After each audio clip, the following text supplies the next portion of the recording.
இயேசு கிறிஸ்துவின் இணையற்ற நாமத்திலே இந்த மாலை வேளையிலே யாவருக்கும் என்னுடைய அன்பான வாழ்த்துக்களை தெரிவித்துக் கொள்கிறேன். நம் ஆண்டவர் தருகின்ற சமாதானமும் சந்தோஷமும் உங்கள் வாழ்க்கையிலே நிறைவாய் காணப்படுவதாக. அல்லேலூயா.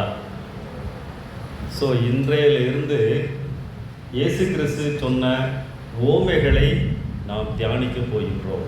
ஒவ்வொரு செவ்வாய்க்கிழமையும் ஆண்டவராகிய இயேசு கிறிஸ்து சொன்ன ஓமைகளை நாம் தியானிக்க இருக்கின்றோம். பேரபிள்ஸ், ஓமைகள் என்றால் ஆவிக்குரிய சத்தியங்களை கதையாக சொல்லுதல், அல்லது ஒரு கதையை சொல்லி அதிலே இருந்து சத்தியங்களை சொல்லுதல். உண்மையான சத்தியத்தை ஏற்றுக்கொள்ள தூண்டிவிடும் பொது வாழ்க்கையில் நடைபெறும் சம்பவங்கள் என்று கூட நாம் சொல்ல முடியும். இயேசு கிறிஸ்து தன்னுடைய ஊழியத்திலே மக்களை கவருவதற்காக, அட்ராக்ட் பண்ணுவதற்காக பல விதங்களிலே ஆண்டவர் தம்முடைய போதனைகளை அவர் சொன்னார். அதில் ஒன்றுதான் ஓமைகள். மத்தேயு, மார்க்கு, லூக்கா 3 புத்தகங்களில் மாத்திரம் ஓமையை நாம் பார்க்க முடியும். யோவான் சுவிசேஷத்திலே ஓமைகள் இல்லை. மொத்தம் 39 ஓமைகளை ஆண்டவர் சொல்லியிருக்கின்றார். எப்பொழுதுமே இயேசு கிறிஸ்து ஓமைகளை சொல்லும் பொழுது மக்களுக்கு நன்கு தெரிந்த, பயன்படுத்துகின்ற பொருட்களை, சம்பவங்களை வைத்துதான் அவர் ஓமைகளை சொன்னார். வணிகம் சம்பந்தப்பட்டது, வியாபாரம் சம்பந்தப்பட்ட ஓமைகள். மீனவன், கட்டிடம், வியாபாரி, கட்டிடம் கட்டுபவன், திராட்சை தோட்டம், விவசாயி. ஸோ இவர்களை மையமாக வைத்து ஓமைகள். குடும்பம் சார்ந்த ஓமைகள், விதவை, வீடு கட்டுதல், தந்தை மகன் உறவு, இவைகளை சார்ந்து ஆண்டவர் ஓமைகளை சொல்லியிருப்பார். சமுதாய அல்லது வாழ்க்கை முறைகளை அடிப்படையாக வைத்து சில ஓமைகள். திருமணம், விருந்து, இப்படிப்பட்ட காரியங்கள், இதெல்லாம் மக்கள் கலந்து கொள்கின்ற சம்பவங்கள்.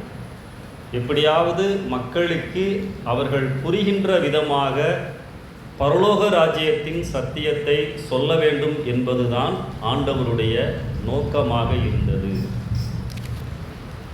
பொதுவாக ஓமைகளை சொல்லும் பொழுது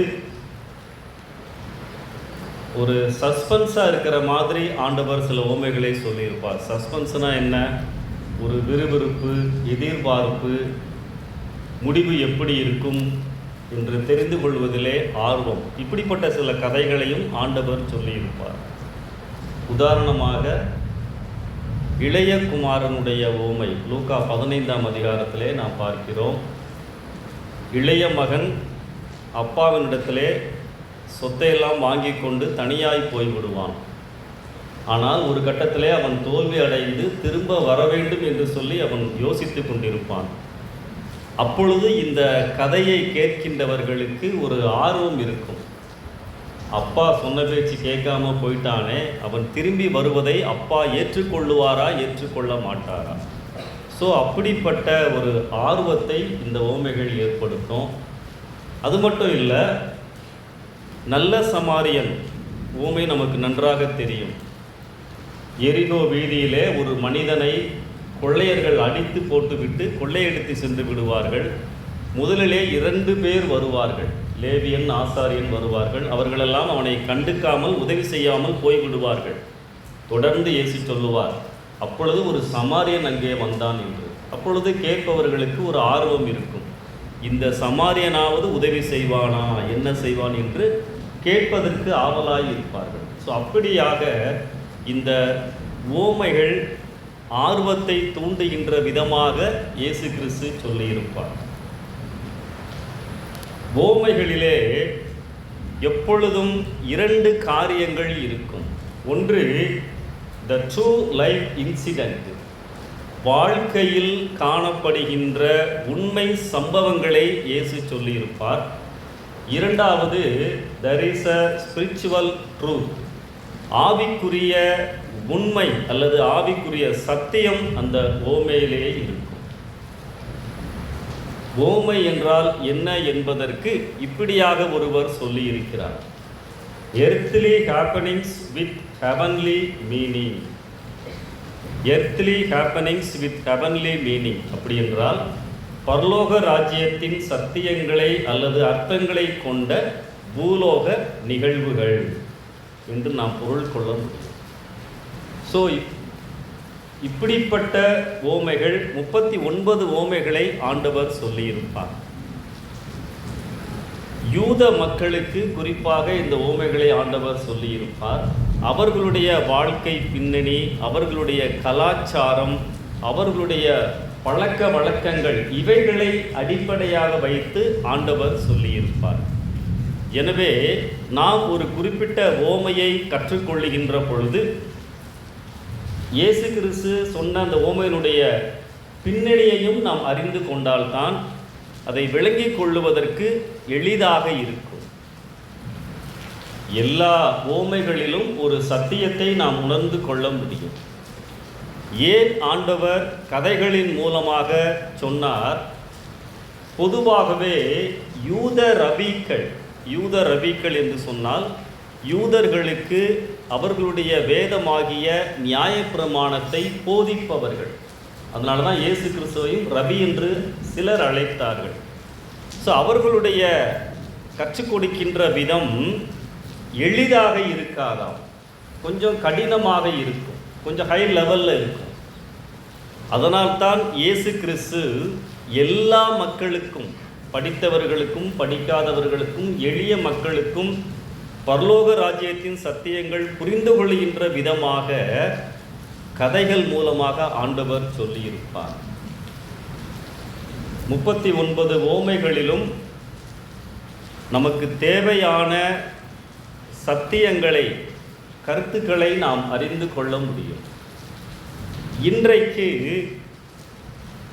லூக்கா 15ஆம் அதிகாரம் 8 முதல் 10 வசனங்களிலே இருக்கின்ற ஓமையை நாம் தியானிக்க போகின்றோம். காணாமல் போன வெள்ளிக்காசு. யாராவது வாசிக்கிறீங்களா?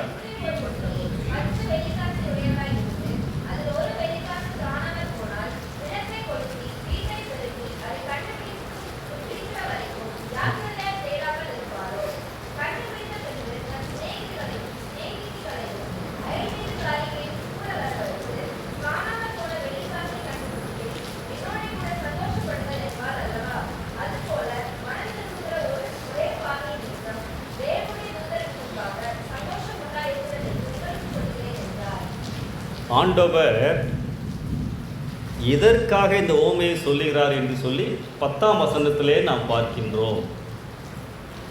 எப்படி அந்த பெண் தொலைந்து போன காசு கிடைத்தவுடன் சந்தோஷப்பட்டாலோ, அதுபோல மனம் திரும்புகின்ற ஒரு பாவியின் நிமித்தம் பரலோகத்திலே சந்தோஷம் உண்டாயிருக்கும் என்று சொல்லி இங்கே ஆண்டவர் சொல்லுகிறார்.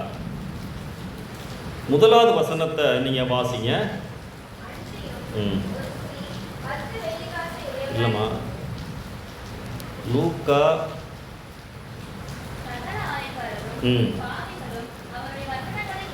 15:1. அதான் போதுமா? வசனங்களை கேட்கும்படி வந்தார்கள். நிறைய கூட்டம் வந்திருக்கு. எதுக்கு வந்திருக்கு?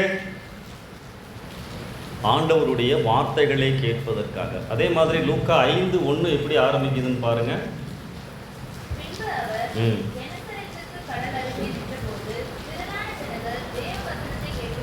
அவரை நெருக்கினார்கள். இயேசு கிறிஸ்துவனிடத்திலே எதற்காக இந்த மக்கள் என்று சொல்லி இங்கே நாம் பார்க்கின்றோம். ஆண்டவரே, அற்புதங்களுக்கு மாத்திரம் அல்ல, அப்பங்கள் மீன்களுக்கு மாத்திரம் அல்ல, ஆண்டவரே உம்முடைய வார்த்தைகளுக்காக நாங்கள் உண்மை நெருக்குகிறோம். இன்னைக்கு நம்ம எதுக்காக ஆலயத்திற்கோ சாப்பலுக்கோ வருகிறோம்? வேற வழி இல்லை, வருகிறோம், தெரியும். இங்கே இந்த வசனம் நமக்கு என்ன சொல்லுகிறது?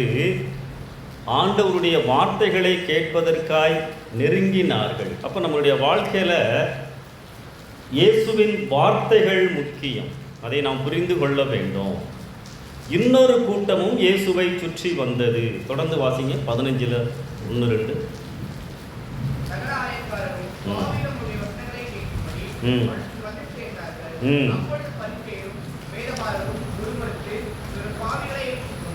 போதுமா? முறுமுறுத்தார்கள். வசனத்தை கேட்பதற்காக ஒரு கூட்டம் வந்தது, முறுமுறுத்தார்கள். குற்றம் கண்டுபிடிப்பதற்காகவும் ஒரு கூட்டம் இயேசுவினுடைய பிரசங்கங்களை கேட்பதற்காக வந்தது. அப்போ ஒரு கூட்டம் நடக்குதுன்னா பல நோக்கங்களோடு மக்கள் அமர்ந்திருக்கின்றார்கள். ஆண்டவர் அவங்க எதுக்கு முறுமுறுக்கிறாங்க? இயேசு கிறிஸ்துவும் ஒரு யூதர். ஏன் இவர் பாவிகளோடு நெருக்கமாய் இருக்கிறார்? ஆக்சுவலாக யூதர்களுடைய எண்ணம் என்னவென்று சொன்னால், இந்த பரிசேயர்கள், வேத பாரகர்கள், இவங்கள்லாம் ஆலயத்திலே முக்கியமாக இருப்பவர்கள், மக்களுக்கு மாதிரியாக வாழ்பவர்கள், தங்களை மிகவும் பரிசுத்தவான்களாய் காட்டிக்கொள்பவர்கள் பரிசேயர்கள், வேத பாரகர்கள். இவர்கள் தங்களையே நீதிமான்கள் என்று எண்ணுவார்கள். பாவி என்று தன்னை ஒத்துக்கொள்ள மாட்டார்கள். பாவி என்று ஒத்துக்கொள்பவர்கள் மட்டுமே இயேசுவின் சத்தத்தை கேட்க முடியும், மனம் வருந்துபவர்கள் மட்டுமே ஆவியில் குணமட முடியும் என்பதை நம்பாதவர்கள். அது மட்டும் இல்லை, பாவிகள் என்று சொன்னால் தேவனை ஏற்றுக்கொள்ளாதவர்கள். இவர்கள் எல்லோரும் தடயம் இல்லாமல் அழிந்து போனால் பரலோகத்திலே சந்தோஷம் உண்டாகும் என்று நம்புகிறவர்கள். ஆனால் இயேசு இங்கே என்ன சொல்றாரு? இந்த பாவிகள் மனம் திரும்பினால் பரலோகத்திலே சந்தோஷம் உண்டாகும். யூதர்கள் என்ன நினைக்கிறாங்க? எங்களை தவிர மற்றவர்கள், தெய்வத்தை வணங்காதவர்கள் எல்லாம் அழிந்து போனால் பரலோகத்தில் சந்தோஷம் இருக்கும் என்று. ஸோ இந்த முரண்பாடான கருத்துக்களை உடையவர்கள் தான் யூதர்கள். அதனால தான் முறுமுறுக்கிறாங்க. யூதர்களுக்கு இயேசுவை கொஞ்சம் பிடிக்கும். ஏனென்றால் இயேசு கொஞ்சம் பிரபலம் அடைந்திருக்கிறார். அது மட்டுமல்ல, அவர் ஒரு யூதர், நம்முடைய இனத்தை சேர்ந்தவராக இருக்கிறார். அதே நேரத்தில் யூத சட்ட ஒழுங்குகள், மத சடங்காச்சாரங்களை இயேசு கிறிஸ்து மீறி நடந்ததை போல உணர்ந்தார்கள். கைகளை விட்டு தான் சாப்பிடணும், ஆனால் ஆண்டவர் அதற்கு எதிரான கருத்தை கொடுப்பார். எனவே அவர் மீது அவர்களுக்கு கோபம் இருந்தது. இயேசுவுக்கும் யூதர்களை பிடிக்கும். ஆனால் ஏனென்றால் மத சடங்காச்சாரங்களை சரியாய் பின்பற்றுவார்கள். கரெக்டாக உபவாசம் இருப்பாங்க, கோயிலுக்கு போவாங்க, ஜெபம் பண்ணுவாங்க, 3 நேரமும் எல்லாம் செய்வாங்க. ஆனால் எதை அவர்கள் கேட்கிறார்களோ, எதை அவர்கள் செய்கிறார்களோ, எதை அவர்கள் பின்பற்றுகிறார்களோ அதை தங்களுடைய வாழ்க்கையிலே செய்ய மாட்டார்கள். உபவாசம் பண்ணுவாங்க, ஜெபம் பண்ணுவாங்க, ஆனால் ஒரு ஏழை வந்தால் உதவி செய்ய மாட்டார்கள், அன்பு செலுத்த மாட்டார்கள். இப்போ நம்ம கோயிலுக்கு வர்றோம், ஜெபம் பண்ணுறோம், பைபிள் வாசிக்கிறோம், தியானங்களை கேட்கிறோம், தியானம் செய்கிறோம். எதற்காக? நம்மளுடைய விசுவாச வாழ்க்கையை ரீசார்ஜ் பண்ணுவதற்காக. அப்படி தானே? காலையிலையும் சாயந்தரமும் நம்ம டிவோஷன்லாம் வச்சுருக்கிறோம், நம்மளும் ஜெபம் பண்ணுறோம். எதற்காக? எனக்குள் இருக்கின்ற விசுவாசத்தை அனல்படுத்துவதற்காக. இந்த மொபைல் ஃபோன் இருக்குது, அதை நான் பேட்ரி லோவான உடனே ரீசார்ஜ் பண்ணுறேன். ரீசார்ஜ் பண்ணதற்கு பிறகு நான் அதை பயன்படுத்தாமல் இருந்தால் ரீசார்ஜ் பண்ணி என்ன பிரயோஜனம்? அப்போ நியாயப்பிரமாணத்தை கை கொள்ளுவது, ஜெபிப்பது, உபவாசம் இருப்பது, இதெல்லாம் என்ன, எதிலே கொண்டு போய் என்னை நிறுத்த வேண்டும்? என்னுடைய வாழ்க்கையிலே தெய்வீக சுபாவங்களை பிரதிபலிக்கின்ற வண்ணமாய் இருக்க வேண்டும். சரியா? அது அந்த காரியம் யூதர்களிடத்திலே இல்லாமல் இருந்தது.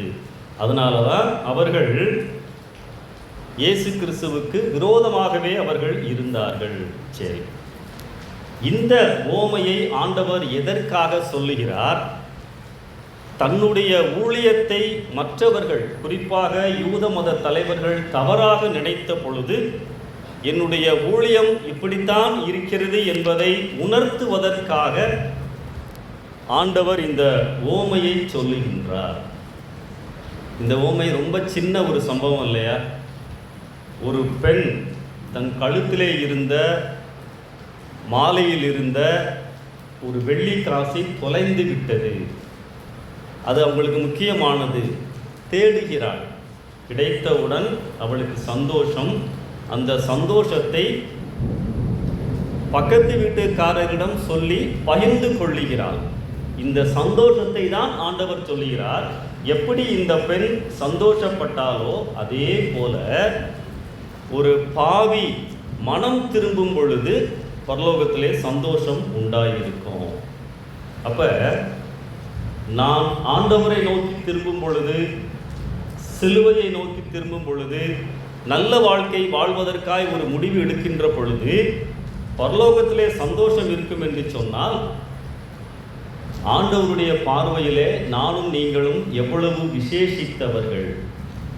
தேவன் அன்புள்ளவர், தொலைந்து போனவர்களை தேடுபவர். உலகிலே வேறு எந்த மதமும் மனிதனை தேடி வரும் தெய்வத்தை பற்றி போதிப்பதில்லை. ஆனால் இயேசு தேடுகின்ற ஆண்டவராக இருக்கிறார். தம்மை அவர்களுக்கு வெளிப்படுத்துகின்ற ஆண்டவராக இருக்கின்றார். தேடி வந்து எனக்காக மரித்தவர் இயேசு. தேவன் நமக்காக இவ்வளவு உயரிய ஒரு விலையை செலுத்தினார் என்றால், சிலுவையிலே மரித்தார் என்றால், நானும் நீங்களும் எவ்வளவு விசேஷித்தமானவர்கள். சரி, இந்த ஓமையில அந்த நாட்களிலே வீடுகளில் அதிக வெளிச்சம் இருக்காது. சுவிட்சு போட்டவுடனே லைட்டெல்லாம் எரியாது. சிறிய விளக்குகள் தான் வைத்திருப்பார்கள். எனவே தொலைந்து போன காசை தேடுவது சிரமமான ஒரு காரியம். வைக்கப்போரில் ஊசி தேடுவதை போல தரையும் கரடுமுரடாக இருக்கும். இந்த மாதிரிலாம் டைல்ஸ் எல்லாம் போட்டிருக்க மாட்டாங்க. ரொம்ப கரடுமுரடாக இருக்கும். ஒருவேளை அந்த காசு மின்னுவதை வைத்து தான் அவர்கள் அதை கண்டுபிடிக்க முடியும். அவ்வளவு ஒரு கடினமான ஒரு வேலை. இந்த வெள்ளி காசு அந்த நாட்களில் இருந்த மதிப்பின்படி 4 பவுண்ட்ஸ் மதிப்புள்ளது. அதாவது ஒரு மனிதன் பெறுகின்ற சராசரி ஒரு நாள் சம்பளத்தை விட அதிகமானது. இன்னைக்கு சாதாரணமாக ஒருவர் 1000 ரூபாய் சம்பாதிக்கிறார் என்று சொன்னால் அதை விட கூடுதல் என்று சொல்லி நாம் வைத்துக் கொள்ளலாம். இரண்டாவது, இந்த வெள்ளி காசு திருமணமானவள் என்பதற்கு அடையாளம். 10 வெள்ளி காசுகளை ஒரு செயினில் கோர்த்து கழுத்திலே அணிந்திருப்பார்கள். முக்கியமானது, மேரேஜ் ரிங்கை போல முக்கியமானது. அதிலே ஒரு காசு தொலைந்து விட்டது. அப்போ முக்கியமான ஒரு பொருள் தொலைந்து மறுபடியும் அகப்படும் பொழுது எப்படி சந்தோஷப்படுவோமோ அதை போல பரலோகத்தில் ஒரு பாவி ஆண்டவரிடத்திலே மனம் திரும்பி வரும் பொழுது சந்தோஷம் உண்டாகும் என கூறுகின்றார். அப்ப ஒரு மனிதனுடைய வாழ்க்கையிலே மனம் திரும்புதல் என்பது எவ்வளவு முக்கியமானது என்பதை நாம் அறிந்து கொள்ள வேண்டும். ரிப்பன்டன்ஸ். சரி, மனம் திரும்புதல் என்றால் என்ன? இயேசுவினுடைய முதலாவது பிரசங்கம் பார்த்தீங்கன்னா இதைத்தான் அவர் சொல்லியிருப்பார். மத்தேயு 4:17 அது முதல் இயேசு மனம் திரும்புங்கள், பரலோக ராஜ்யம் சமீபித்திருக்கிறது. மத்தேயு 4:17. அதே மாதிரி மார்க் 1:15 மனம் திரும்பி சுவிசேஷத்தை விசுவாசியுங்கள். அப்ப இந்த ஓமையிலே ஆண்டவர் அழுத்தி சொல்லுகின்ற சத்தியம் என்ன? மனம் திரும்ப வேண்டும். மனம் திரும்புதல் என்றால் சேஞ்ச் இன் மை மைண்ட், என் மனதிலே ஏற்படுகின்ற மாற்றம். Yes to Jesus, no to sin, forsaking sin and following Jesus. இயேசுவுக்கு ஆமாம் என்று சொல்லி பாவத்திற்கு இல்லை என்று சொல்லுவது, பாவங்களை விட்டுவிட்டு இயேசுவை பின்பற்றுவதாக தீர்மானம் செய்வது. 100% என் வாழ்க்கையில் ஏற்படுகின்ற மாற்றம். செய்த குற்றத்திற்காக வருந்தி திருந்தி வாழ முடிவு செய்தல், தொலைந்திருந்து மீண்டும் கண்டுபிடிக்கப்படுதல், காணாமல் போய் மீண்டும் பழைய நிலைக்கு வருதல். கிறிஸ்தவ வாழ்க்கையிலே இதுதான் முக்கியமான திருப்பம், ஆரம்ப புள்ளி. லூக்கா 19ஆம் அதிகாரத்திலே சகேயுவை சந்தித்ததற்கு பிறகு சகேயுவனுடைய மனமாற்றத்தை இயேசு கண்டு என்ன சொல்லுவார்? 10ஆம் வசனத்தில், இழந்து போனதை தேடவும் ரட்சிக்கவுமே, வாசிங்க,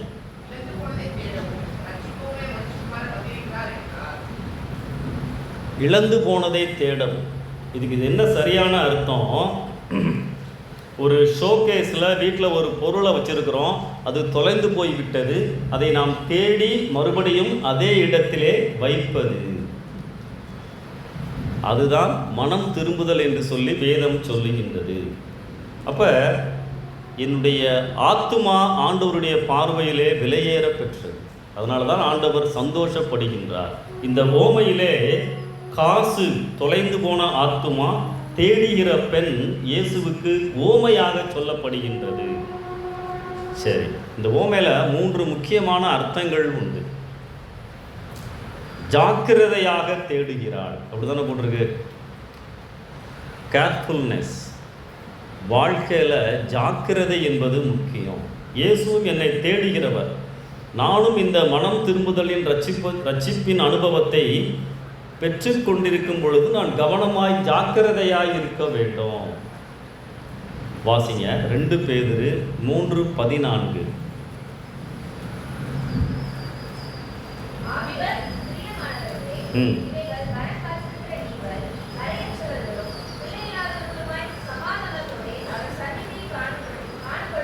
ஜாக்கிரதையாயிருங்கள். சரிங்களா? அப்போ எதுவரைக்கும் நான் ஆண்டவரை அறிந்திருக்கின்றேனோ அந்த வாழ்க்கையிலே நான் ஜாக்கிரதையாக இருக்க வேண்டும். அடுத்து பார்த்தீங்கன்னா நல்ல ஐக்கியம். அந்த பெண் அந்த காசை கண்டுபிடித்தவுடன் என்ன செய்கிறா?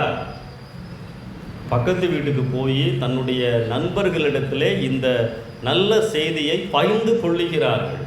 அப்போ அந்த பெண்ணிற்கு பக்கத்து வீட்டுக்காரங்களோடு நல்ல ஐக்கியம் இருந்தது.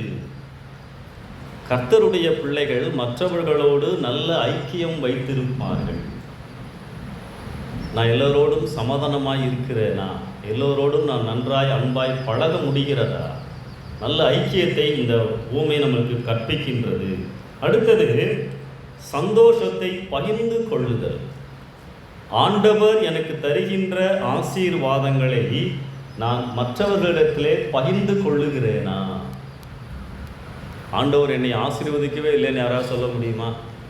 ஒவ்வொரு நாளும் ஆண்டவர் நம்மை ஆசீர்வதிக்கிறார். சின்ன சின்ன ஜெபங்களுக்கெல்லாம் பதில் கொடுக்கிறார். என்னுடைய பயங்களை நீக்குகிறார். என் தேவைகளை சந்திக்கிறார்.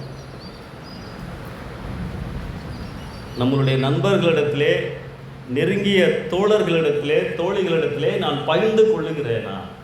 நான் இப்படிலாம் கஷ்டப்பட்டேன், ஏசப்பாட்ட ஜெபம் பண்ணேன், அவர் எனக்கு உதவி செய்தார். சந்தோஷங்களை பகிர்ந்து கொள்ளுதல், ஜாக்கிரதை, நல்ல ஐக்கியம், பகிர்ந்து கொள்ளுதல். இன்னொரு காரியம், அந்த காசை எங்கே தொலைஞ்சு போச்சு? வீட்டிலே தான் தொலைஞ்சு போச்சு, வெளியெல்லாம் தொலையலை. சில பேர் ஆலயத்துக்குள்ளேயே தொலைஞ்சு போயிடுறாங்க, சில பேர் சேப்பல்லையே தொலைஞ்சு போயிடுறாங்க. அப்போ நான் எங்கே இருந்தாலும் கண்டுபிடிக்கப்பட வேண்டும். தொலைந்து போகுதல் என்றால் என்ன அர்த்தம்? ஆண்டவரை விட்டு தூரமாகுதல். ஃபஸ்ட் இயரில் ஆண்டவருக்கு பக்கத்தில் தான் இருந்தேன், இப்போ நான் ஆண்டவர் பக்கத்தில் இருக்கேனா? தொலைஞ்சு போயிட்டேனே. யோசிச்சு பாருங்க, வீட்டுக்குள்ளேயே தொலைந்து போகின்ற அனுபவங்கள்.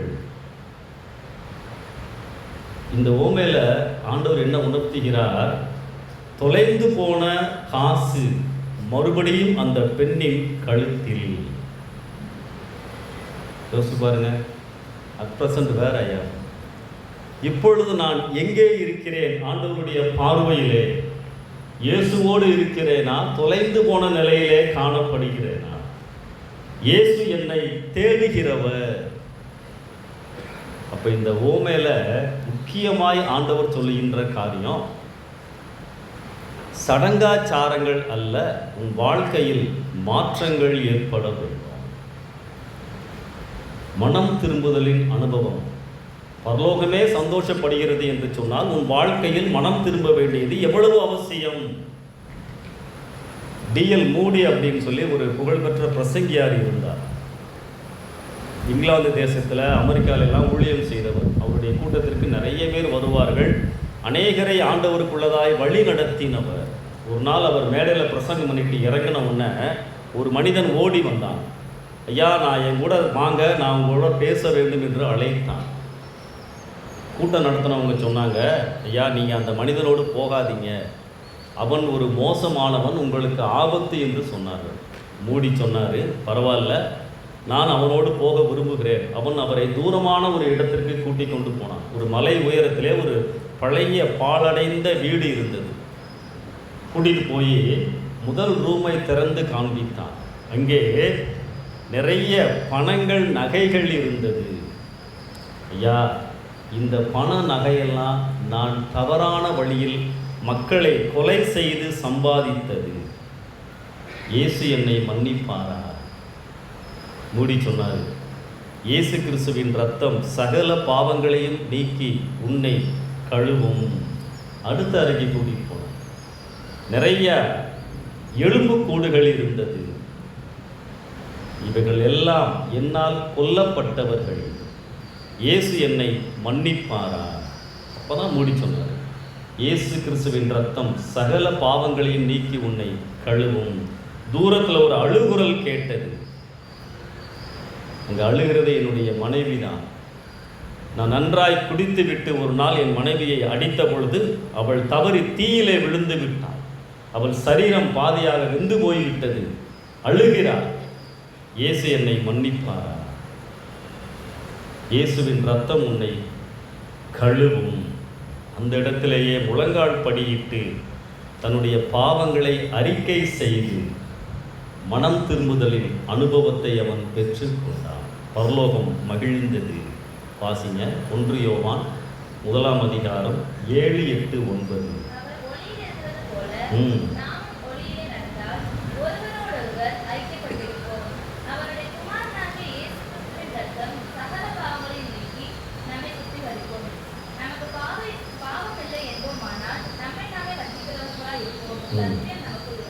ஸோ இதுதான் மனம் திரும்புதலுக்கான வழி. பாவி என்று உணர்தல், பாவங்களை அறிக்கை செய்தல். இயேசுவின் இரத்தம் சகல பாவங்களையும் நீக்கி என்னை சுத்திகரிக்கும். இந்த மனம் திரும்புதலின் அனுபவத்தை பெறுகின்ற பொழுது இயேசு உன்னை பார்த்து சந்தோஷப்படுகிறார். வேர் யூ ஆர், எங்கே இருக்கிறாய்? இயேசுவுக்கு பக்கத்தில் இருக்கீங்களா? தொலைந்து போன அனுபவத்திலே தூரமாய் இருக்கிறீர்களா? இயேசு தேடுகிறார். மகனே, மகளே, நீ தூரமாய் இருக்கிறாயா? உன்னை நான் தேடுகிறேன், அருகிலே வா என்று அழைக்கிறார். ஜெபம் பண்ணலாமா? கண்களை மூடுவோம்.